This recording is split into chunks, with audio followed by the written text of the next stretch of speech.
I simply don't think it's possible to ever make the Weeping Angels scary again. At least not like back in the past when they first were introduced. There are monsters and aliens and, in pop culture that you are able to make scary again. You can have Frankenstein, Alien, so on and so forth. You can do new and interesting things to make them, frightening. But I think the Weeping Angels are one of those things that, like, you have them once, and then the more you see them, just the less scary they are. There's only been 2 times I've been scared of the Weeping Angels. The first time was when they were introduced, and the second time was this comic that I was reading with the 10th Doctor when he went back to World War II. And there were like weeping angels there. The art was just like really creepy looking and just like really well done. So that's kind of like, that's how I got goosebumps while reading it, because I guess they were able to do something different. It was a new way that I was seeing the angels. So it kind of got me, feeling excited when I was reading it. But since then, like, it's just been harder and harder to be scared of the Weeping Angels. And I honestly just don't think it's the fault of the writers, unless, maybe they can do something new with it. But I think just like the more we see them, the less scary they are. And that's just something we have to deal with. And it looks like they were trying to, I did jump a little bit, but there wasn't that, there's a difference between like, jump scare, quick, and like this feeling of like, oh shit, I don't know what's happening. I don't know what's gonna happen to these characters. It's that fear of the unknown that, like, continuously keeps you on your toes as you're watching something. And I didn't feel that. I got jumpy, but I didn't feel that longing fear, that lingering fear that continues to go on as you continue to watch the episode. I didn't feel that. Nonetheless, I thought this episode was pretty good, a lot better than the Once Upon a Time. It returned back to that, regular Doctor Who format where, you enter a situation, the Doctor is trying to figure out the problem and, trying to solve it and all that stuff. With the fact that, it's a continuous story, so the story, like, didn't really end. The Weeping Angels left the village, but the Weeping Angels are still around. So I wonder if they're going to play a part in the next episode, since they are connected to the division. But we still had that classic Doctor Who: land in an area, the area has a problem, the Doctor's here to fix it. So one thing I want to talk about is the fact that the Doctor once again separates from the companions, and it's such a shame because we need to see how these 3 work together. And I don't know if we're ever really going to see that because we only have 2 episodes left. And already we know the episode starts with the Doctor being separated from Dan and Yaz. So I'm just like, can we please have these 3 together? I don't consider these 3 a TARDIS team because the Doctor is barely with them. Dan just, I don't know. The whole relationship with the Doctor and the companions in this series isn't as annoying as Series 11 and Series 12, but it just feels non-existent.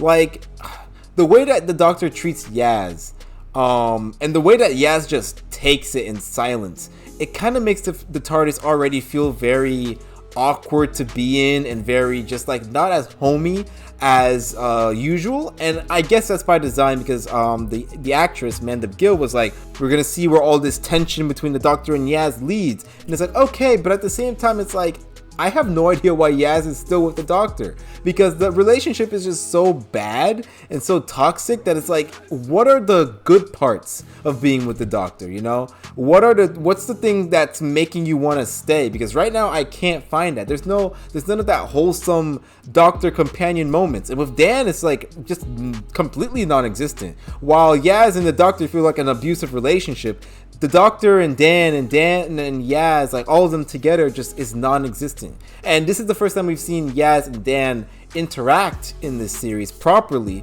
like have a whole episode together. But without the Doctor there, it just doesn't feel whole. And I understand that sometimes the companions and the Doctor do separate.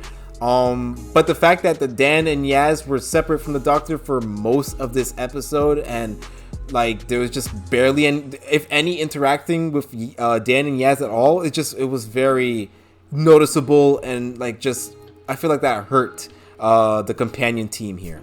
Once again, I'm not against the Doctor and the companion separating, but I feel like there needs to be that kind of balance. I still can't get a feeling of their relationship yet, all three of them, because it just feels non-existent. Which is a shame because we only have 6 episodes and we only have 2 episodes left, so I guess that's what we're gonna get for this series. It's a big shame in my opinion. I did think that the Professor and Claire were a good I guess temporary companions for the Doctor.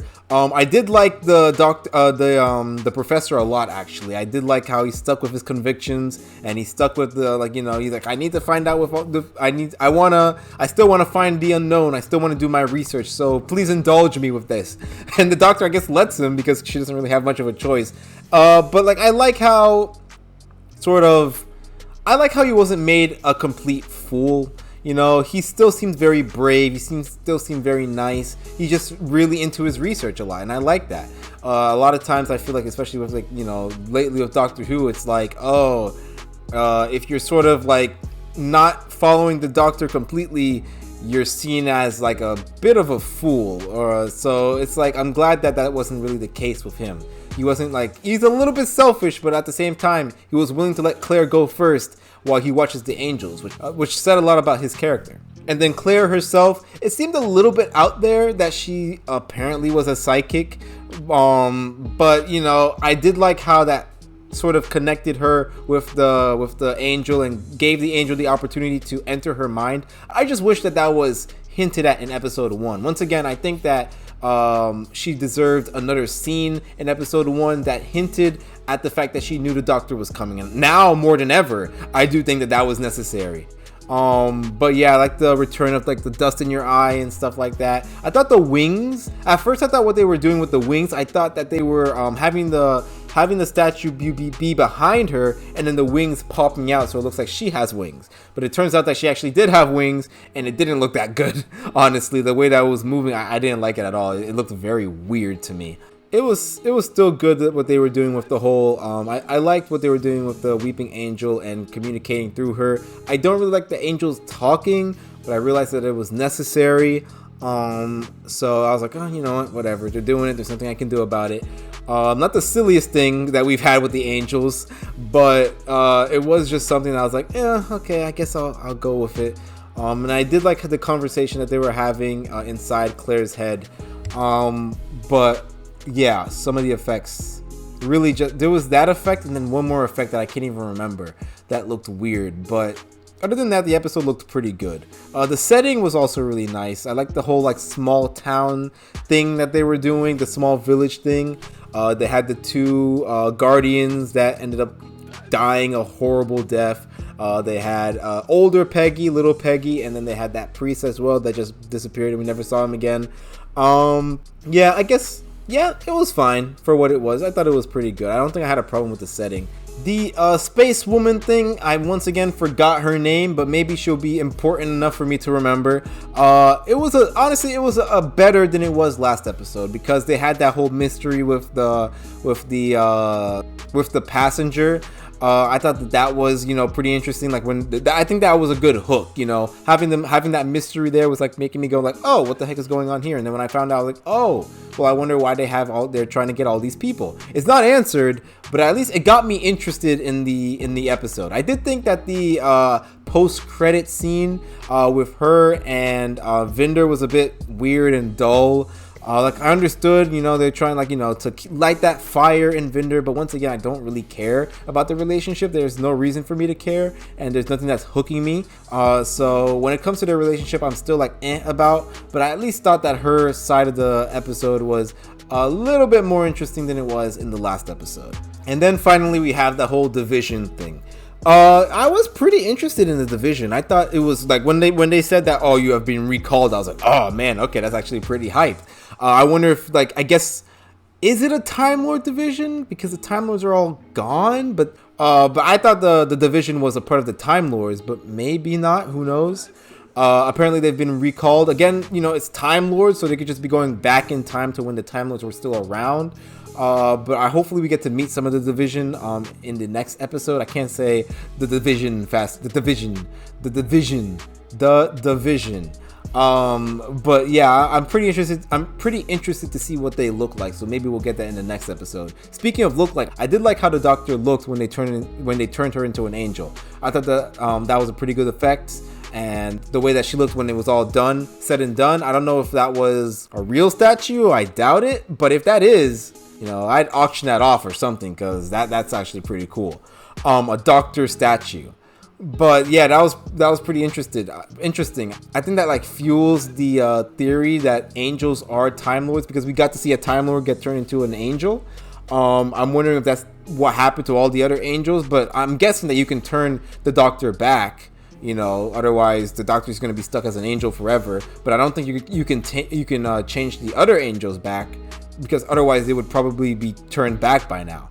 So I'm wondering, is that fuel for this whole Time Lords thing? Or I guess it could be, right? It could be like punishment, because if the Time Lords are working with angels, then you can just have the angel turn any Time Lord that you don't like into an angel, and then just don't turn them back.